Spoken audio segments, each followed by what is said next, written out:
evaluasi atau audit PPPH yang sudah dicabut ya 22, yang sebelumnya 18, jadi totalnya adalah 40.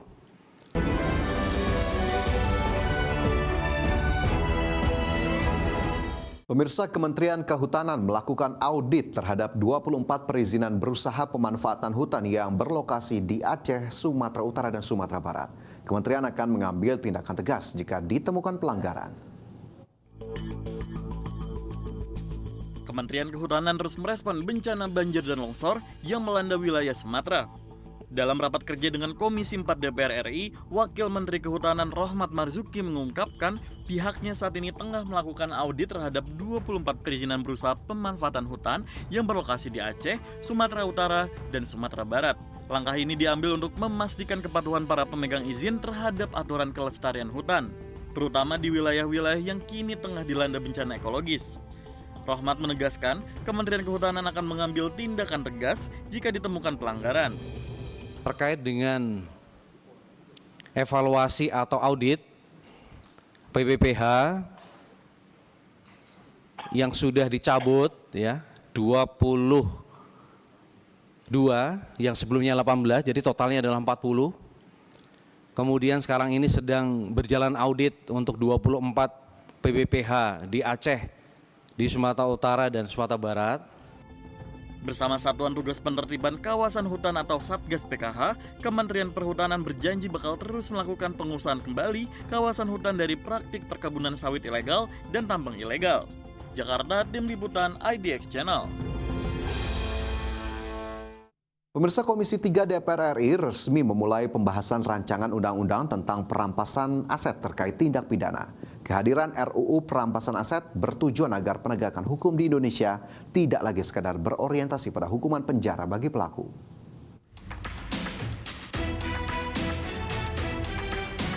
Komisi 3 DPR resmi memulai pembahasan rancangan undang-undang tentang perampasan aset terkait tindak pidana pada Kamis pekan lalu. Langkah ini menjadi tonggak baru dalam upaya memperkuat pemberantasan tindak pidana korupsi, terorisme hingga narkotika melalui pendekatan pemulihan kerugian finansial negara. Dalam rapat dengan Badan Keahlian DPR RI, Wakil Ketua Komisi 3 DPR RI Sari Yuliati mengatakan kehadiran RUU ini bertujuan agar penegakan hukum di Indonesia tidak lagi sekedar berorientasi pada hukuman penjara bagi pelaku. Fokus utama ke depan bagaimana negara dapat secara efektif menyita aset hasil kejahatan guna mengembalikan kerugian keuangan negara yang ditimbulkan. Dalam proses penyusunan rancangan undang-undang perampasan aset, Sari menjamin Komisi 3 akan membuka ruang seluas-luasnya bagi partisipasi publik. Intinya, kita menginginkan penegakan hukum bukan hanya sekedar menghukum para pelaku dengan pidana penjara, tetapi bagaimana memulihkan dan mengembalikan kerugian keuangan negara yang timbul dari perbuatan pidana tersebut. Rancangan Undang-Undang Perampasan Aset sendiri telah ditetapkan oleh Badan Legislasi ke dalam Daftar Program Legislasi Nasional Prioritas 2026 sebagai regulasi yang mendesak untuk diselesaikan. Jakarta, Tim Liputan IDX Channel. Badan Keahlian DPR RI memastikan naskah akademik RUU perampasan aset terkait tindak pidana disusun dengan mengundang para pakar sebagai bentuk partisipasi publik. Dalam RUU perampasan aset ini mengenal dua konsep, yakni perampasan aset berdasarkan putusan pidana dan tanpa berdasarkan putusan pidana terhadap pelaku tindak pidana. Dalam rapat bersama Komisi 3 DPR RI, Kepala Badan Keahlian DPR Bayu Dwi Anggono mengatakan rancangan Undang-Undang Perampasan Aset terkait tindak pidana akan terdiri dari 8 bab dan 62 pasal. Naskah akademik tersebut disusun dengan mengundang para pakar sebagai bentuk partisipasi publik. Mulai dari ahli hukum Universitas Gadjah Mada hingga praktisi hukum ex-peneliti Indonesia Corruption Watch atau ICW. Bayu menegaskan dalam rancangan Undang-Undang Perampasan Aset ini mengenal dua konsep, yakni conviction-based forfeiture atau perampasan aset bisa dilakukan berdasarkan putusan pidana terhadap pelaku tindak pidana, dan non-conviction-based forfeiture atau tanpa berdasarkan putusan pidana terhadap pelaku tindak pidana. Perampasan aset tanpa berdasarkan putusan pidana ini berlaku dalam kondisi tertentu, seperti tersangka dan terdakwa meninggal dunia, melarikan diri, mengalami sakit permanen, atau keberadaannya tidak diketahui. Selain itu, perampasan aset tanpa putusan pidana juga dapat dilakukan apabila perkara pidananya tidak dapat disidangkan atau terdakwa yang telah diputus bersalah oleh pengadilan masih memiliki aset yang belum dirampas. Yang conviction base ini sudah ada dalam berbagai peraturan perundang-undangan kita, cuman tersebar di berbagai undang-undang. Nah, tentu kemudian yang menjadi isu adalah belum adanya pengaturan terkait non-conviction base, yang tentu ini akan menjadi fokus utama dalam konteks RUU perampasan aset terkait dengan tindak pidana ini. Rancangan Undang-Undang Perampasan Aset diproyeksikan menjadi instrumen penting dalam memperkuat pemulihan aset hasil kejahatan, khususnya pada kasus korupsi dan tindak pidana ekonomi lainnya. Jakarta, Tim Liputan IDX Channel.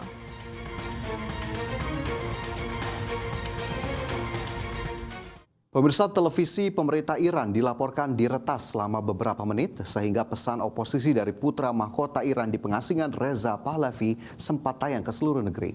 Peristiwa ini terjadi di tengah gelombang besar protes anti pemerintah yang melanda Iran.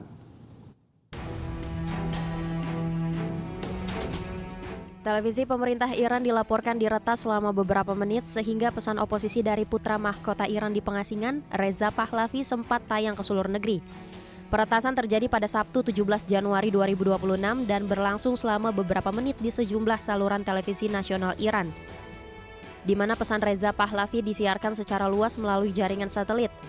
Kantor pers Pahlavi bahkan mengunggah hampir 6 menit rekaman siaran tersebut ke platform X pada hari yang sama. Selain pesan oposisi, siaran yang diretas juga menampilkan video-video unjuk rasa anti pemerintah. Tayangan tersebut muncul serentak di berbagai saluran televisi karena peretasan menembus sistem satelit nasional. Aksi ini dinilai signifikan karena berhasil melewati pembatasan komunikasi ketat yang selama ini diberlakukan pemerintah Iran.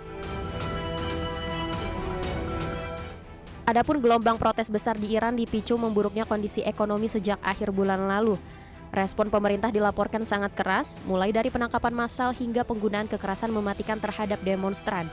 Pemerintah juga dilaporkan memutus hampir seluruh akses internet untuk membatasi arus informasi keluar dan masuk. Berbagai sumber IDX Channel. Indonesia kembali memperkuat kerjasama di bidang ekonomi dengan Afrika Selatan. Melalui Badan Kerjasama Antar Parlemen atau BKSAP DPR RI, Indonesia intensif memperluas potensi kerjasama dengan Afrika Selatan di bidang perekonomian dan pariwisata. Ketua BKSAP DPR RI Syahrul Aidi Mazat menerima kunjungan Wakil Duta Besar Afrika Selatan untuk Indonesia Motlong Boyki, fokus membahas peluang kerjasama antara kedua negara. Salah satunya kerjasama strategis di sektor pariwisata dan perluasan bidang ekonomi. Ketua BKSAP DPR RI menegaskan kerjasama ini menjadi jembatan diplomasi bagi Afrika Selatan dengan pemerintah Indonesia, di mana keuntungan potensial yang akan diperoleh dari hasil kerjasama antar negara seperti sektor kesehatan dan ekonomi, serta kembali menekankan pentingnya permintaan dari pemerintah Afrika Selatan. Saya selalu mengingatkan kepada Kementerian Luar Negeri bahwasanya dari sekian banyak kerjasama kita, tentu kerjasama dagang ini, ekonomi ini perlu menjadi perhatian penting bagi kita, karena itu akan membawa pengaruh kepada kesejahteraan bangsa kita. Nah, ini yang kita juga perlu perhatikan ya, selain isu-isu tentang politik, isu tentang HAM, tentu kita juga harus memfokuskan perhatian pada hubungan dagang apa yang bisa kemudian kita dapatkan dari kerjasama ekonomi atau tenaga kerja yang bisa memberikan positif bagi Indonesia.